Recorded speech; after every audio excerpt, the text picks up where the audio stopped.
मेरा नाम माला है। मैं एक हाई क्लास फैमिली से बिलोंग करती थी। अपने माता पिता की इकलौती बेटी होते हुए भी मैं उनकी लाडली बेटी ना बन सकी थी, क्योंकि उन लोगों को बेटी से ज़्यादा अपनी दौलत से मोहब्बत थी।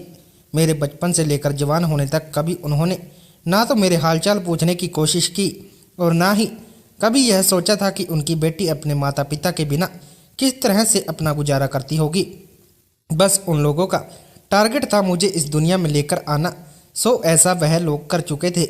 मेरी खुशी किसमें थी, मैं क्या चाहती थी, ऐसा वह लोग नहीं जानते थे और ना ही ऐसा जानने की उन्होंने कभी कोशिश की थी। मेरे मम्मी और पापा दोनों ही अपने अपने काम में बिजी रहते थे। मेरे पापा का बहुत बड़ा बिजनेस था और मम्मी के ढेर सारी फ्रेंड्स थी।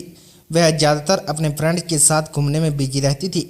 मेरे जन्म के 3 महीने बाद ही मुझे केयर टेकर सौंप दिया गया था। केयर टेकर मेरा सारा दिन ख्याल रखती थी, मेरे सारे काम किया करती थी। मगर मुझे तो माँ की ममता की ज़रूरत थी, लेकिन मुझे मेरी माँ की ममता कभी ना मिल सकी। केयर टेकर का सारा दिन मेरे साथ रहकर रात को अपने घर चली जाती थी। रात के समय मेरा ख्याल रखने की जिम्मेदारी मम्मी पापा की होती थी, मगर वह लोग मुझसे आज़ाद हो जाना चाहते थे, इसलिए उन्होंने दूसरी केयर टेकर को नाइट ड्यूटी के लिए रख लिया था। इतनी छोटी बच्ची जिसे अपनी माँ की गोद की और उसके प्यार की ज़रूरत थी, वह केयर टेकर के हाथों में पल रही थी। तो फिर ऐसी बच्ची अपने माता पिता की लाडली कैसे हो सकती है? उसे कैसे अपने माता पिता से बचपन से ही दिली लगाव हो सकता था? यही वजह थी कि धीरे धीरे जब मैं होश संभालने लगी, तब जाकर मुझे पता चला कि यह लोग मेरे पेरेंट्स हैं। पापा तो ना जाने कितने कितने दिनों तक बिजनेस टूर पर रहते थे, जबकि मम्मी थकी हारी घर में आती और अपने कमरे में चली जाती थी। मेरे जितने भी काम होते थे वह सब नौकरों के हवाले थे। मेरे माता पिता को मेरे किसी काम से कोई मतलब नहीं था। मेरी पढ़ाई से लेकर मेरे खाने पीने और मेरे हर छोटे बड़े काम की जिम्मेदारी घर के नौकरों की और केयर टेकर की होती थी।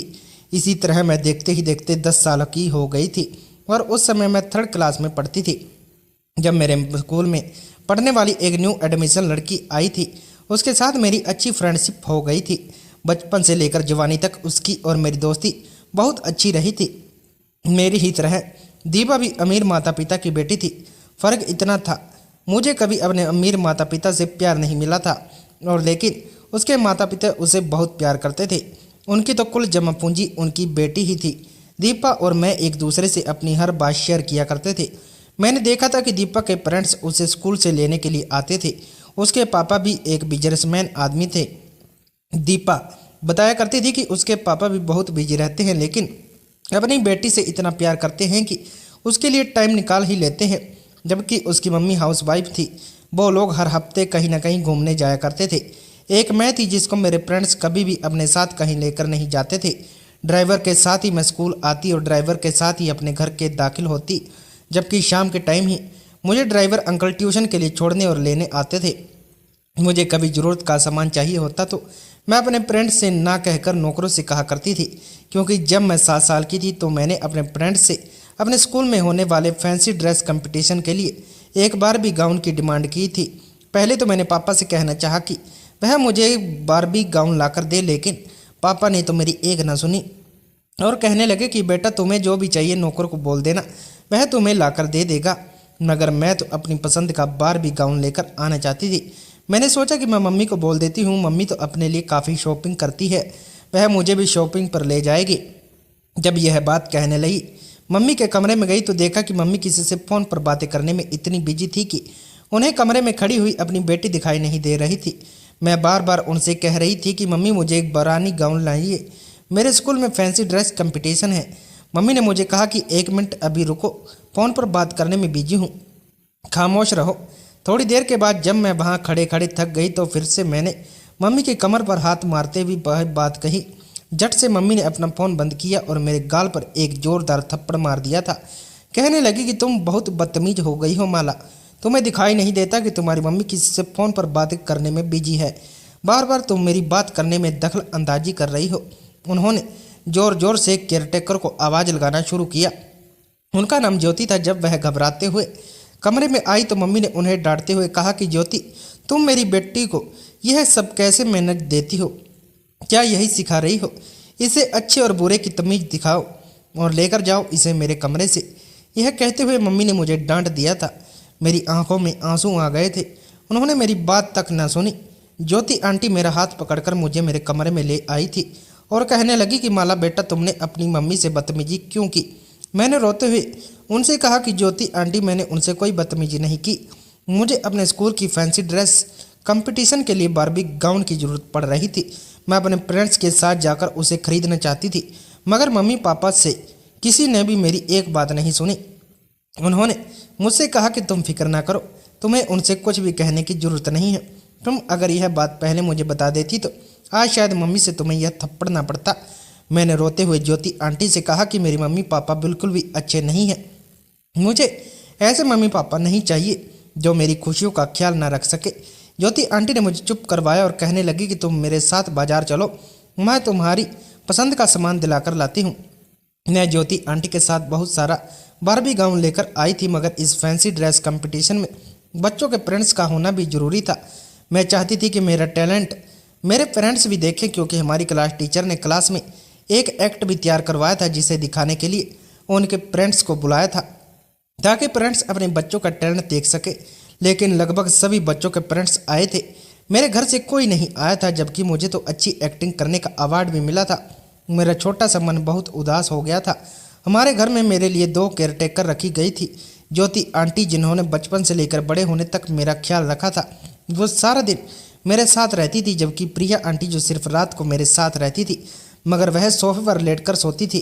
रात को कमरे में बहुत डर लगता था, क्योंकि जैसे जैसे मैं बड़ी होती जा रही थी मुझे अकेलेपन से डर लगने लगा था। मुझे रात को नींद नहीं आती थी। एक बार मैंने प्रिया आंटी से कहा कि प्रिया आंटी, आप मेरे साथ बिस्तर पर सो जाया करो, मगर उन्होंने कहा कि नहीं नहीं माला बेबी, यह आप क्या कह रही हो। कहाँ आप और कहाँ मैं, भला मैं आपके साथ इस आलीशान बिस्तर पर कैसे सो सकती हूँ। मैंने कहा कि प्लीज़ प्रिया आंटी, मेरे साथ बेड पर सो जाए ना, मुझे बहुत डर लग रहा है। उन्होंने कहा कि नहीं, मैं ऐसा नहीं कर सकती। मैंने कहा अगर आप कमरे का दरवाज़ा बंद कर दो तो कोई आपको नहीं देखेगा और ना ही मम्मी को बताऊंगी।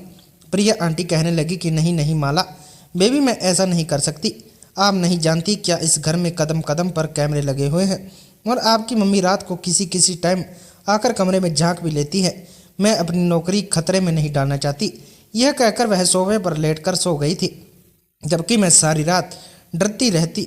सिर्फ उसी दिन नहीं बल्कि कई बार प्रिया आंटी से इस बारे में कह चुकी थी, मगर वो मेरी बात ना सुनती। मुझे तो ऐसा लगता था जैसे यह मेरा घर नहीं था। बचपन से ही मैं बहुत डिस्टर्ब थी, लेकिन जब स्कूल जाती तो दीपा का साथ पाकर मैं बहुत खुश हो जाती थी। दीपा बहुत ही अच्छी लड़की थी और फिर इसी तरह से वक्त गुजरता गया।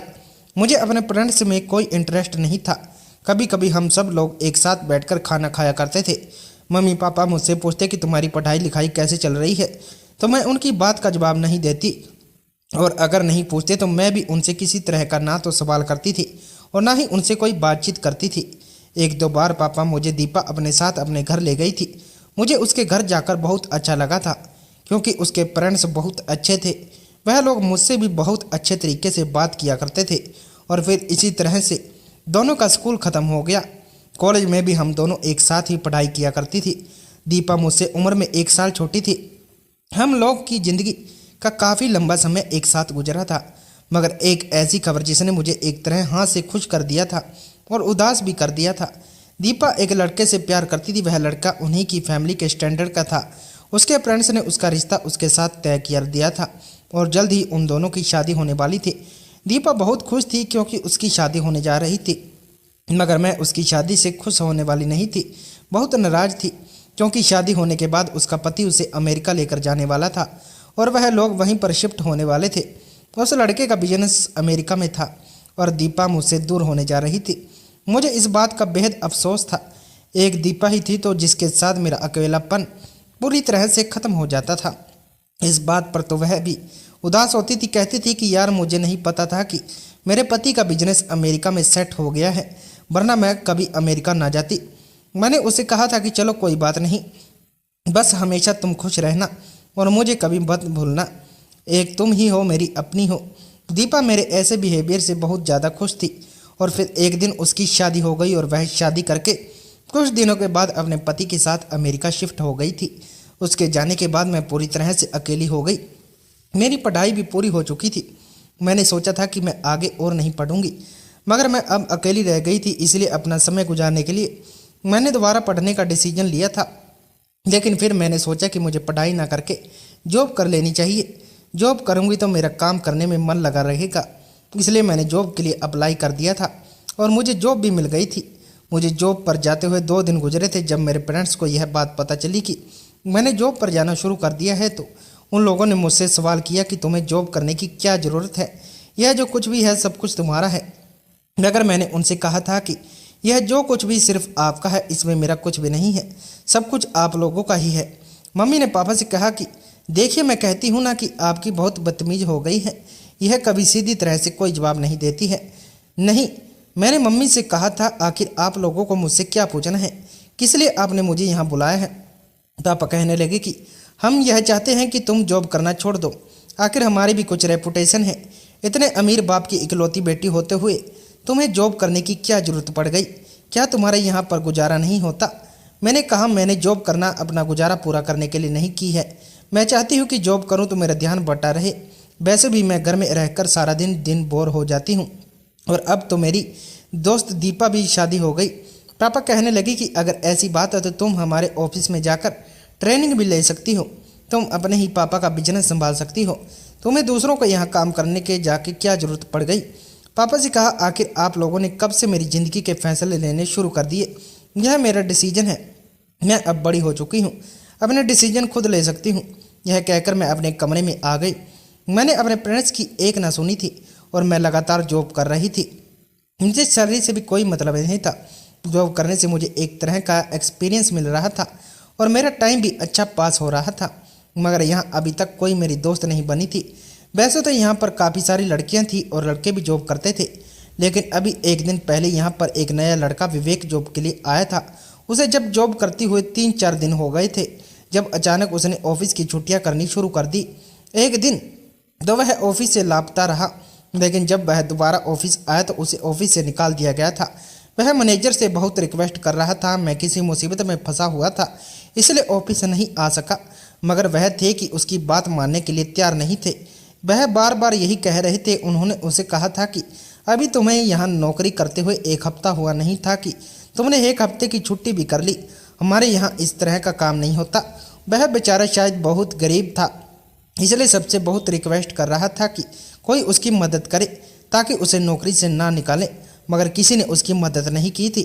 और सब यही कहते थे कि कंपनी के उसूल ऐसे ही हैं, जिसको पहले महीने में रिकॉर्ड ख़राब हो जाए उसे जॉब के लिए कैसे आगे रख सकते हैं। उसी दिन मैं अपने काम से फ्री होने के बाद ऑफिस से निकल रही थी, जब मैंने देखा कि विवेक ऑफिस की सीढ़ियों पर बैठा रो रहा था। मुझे उस बेचारे को देखकर बड़ा ही अफसोस हुआ था।